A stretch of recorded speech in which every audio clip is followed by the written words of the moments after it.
الحمد لله وحده لا شريك له ونشهد أن سيدنا وسندنا وحبيبنا ومحبوب ربنا أما بعد أعوذ بالله من الشيطان الرجيم بسم الله الرحمن الرحيم قال الله تبارك وتعالى في القرآن المجيد والفرقان الحميد ولسوف يؤتيك ربك فترضى قال تعالى في مقام آخر ورفعنا لك ذكرك. ہر صبح مکافات کی شاموں کے لیے ہے، ہر صبح مکافات کی شاموں کے لیے ہے. دنیا تو دل نادار کے کاموں کے لیے ہے. اعدائے نبوت کا ٹھکانہ ہے جہنم، جنت تو محمد کے غلاموں کے لیے ہے. عجب شخص تھا، کیا انقلاب لایا. شب سیاہ میں ایک آفتاب لایا. جہاں ترستے تھے قطرۂ شبنم کو، وہاں ایک چشمہ بجائے سراب لایا. دکھوں کی دھول کی باعث بشر کی آنکھوں سے ہوئے تھے جتنے بھی گم، سارے خواب لایا. بھٹک رہے تھے جو دکھوں کے صحرا میں، وہ ان کے لیے سکھ کا گلاب لایا. تسکین قلب کی خاطر جھلستی ہوئی دھوپ میں کرم کی بارشیں بے حساب لائے. ہر ابتدا سے پہلے ہر انتہا کے بعد ذات نبی ہے، ذات خدا کے بعد. میں سب کو مانتا ہوں، جتنے بھی لوگ ہیں احترام کی قابل دنیا میں، مگر مصطفیٰ کے بعد. میرے ہاتھوں اور ہونٹوں سے خوشبو جاتی ہی نہیں، کیونکہ میں نے اس میں محمد کو لکھا بہت چوما. کس شان سے اللہ نے اتارے ہیں محمد، ہر دور میں ہر شخص کو پیارے ہیں. محترم ذی وقار بزم شافی ناشر صلی اللہ علیہ وسلم، راجن پور کلاں رحیم ارخان کے زیر اہتمام 30ویں سالانہ تاریخ ساز پروقار محفل حمد و نعت میں تمام آنے والے قریب اور دور کے معزز مہمانوں کو تمام بزم کی طرف سے اور انتظامیہ کی طرف سے خوش آمدید کہتا ہوں. چند منٹ کی گفتگو ہے، اس کے بعد انشاءاللہ نماز پڑھیں گے. اس کے بعد باقاعدہ بزم کا دوبارہ انشاءاللہ تلاوت کلام پاک سے افتتاح ہوگا. میرے بھائیوں، جس وقت کفر اور شرک، ظلم اور جبر نے عالم انسانی پر ظلمت کی چادر اوڑھ رکھی تھی، زندگی کا کاروان اپنی راہ اور منزل گم کر کے گمراہی کے جنگل میں سرگرداں تھا، اس وقت انتظار تھی ایک ایسی ہستی کی کہ جس نے رحمت للعالمین بن کر آنا تھا. ایسی ہستی کہ صدیوں سے انتظار تھا انسانیت کو. ایسی ہستی کہ حیات اور زمانہ جس کا منتظر تھا.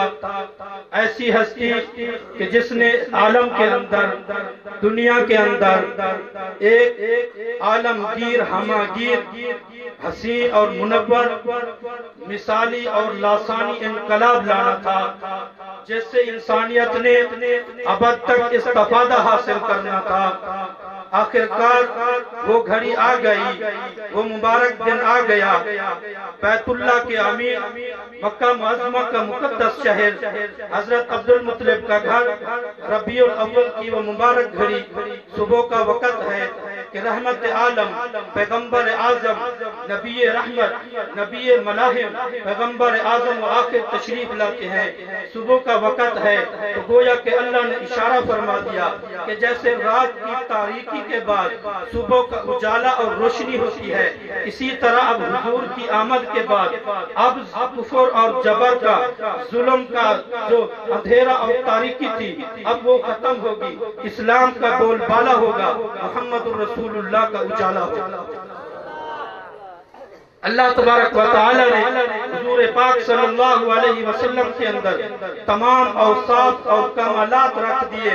اللہ رب العزت نے ایسے اوصاف رکھے ہیں کہ نہ کسی کے اندر ہمت ہے کہ اس کو شمار کر سکے، نہ کسی قلم کے اندر ہمت ہے کہ اس کو لکھ سکے، نہ کسی زبان کے اندر ہمت ہے کہ اس کو لکھ سکے۔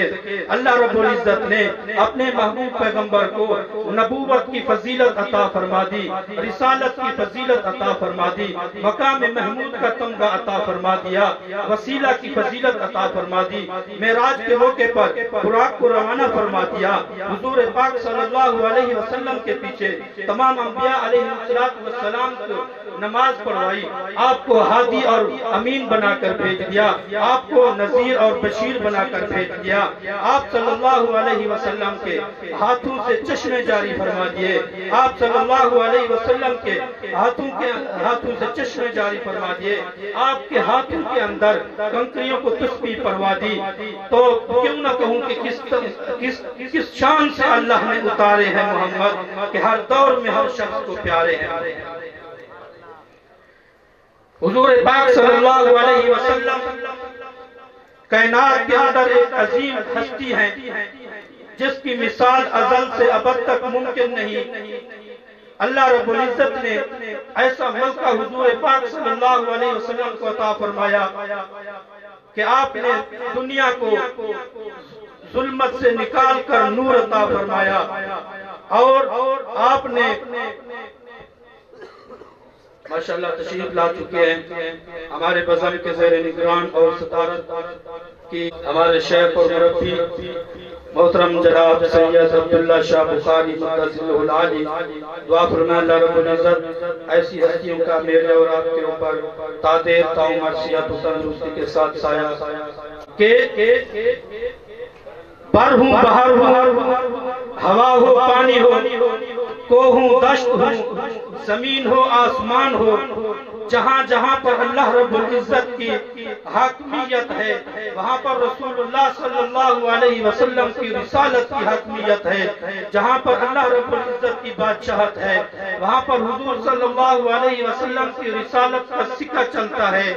گویا کہ نہ ادھر کنارہ ہے نہ ادھر کنارہ ہے، جب تک ہمارے دلوں کے اندر حضور پاک صلی اللہ علیہ وسلم کی محبت ہمارے جسم اور جان میں سرایت نہیں کر جاتی، اس وقت ہمارا ایمان مکمل نہیں ہو سکتا، کیونکہ محمد کی غلامی دین حق کی شرط اول ہے، اگر ہو اس میں کچھ کامی تو سب کچھ نامکمل ہے۔ ہم اگر حضور پاک صلی اللہ علیہ وسلم سے محبت کا تقاضا کرتے ہیں اور پھر اس محبت کے تقاضے کو پورا کرنے کی کوشش کرتے ہیں تو ہماری زندگی کے اندر اسلامی رنگ پیدا ہو سکتا ہے اور ہم دنیا اور دین کی ہر نعمت سے مالا مال ہو سکتے ہیں، کیونکہ کسی نے کہا ہے کہ کی محمد سے وفا تو نے تو ہم تیرے ہیں، پھر کیا ہوگا یہ جہاں چیز ہے کیا لوح قلم تیرے ہیں۔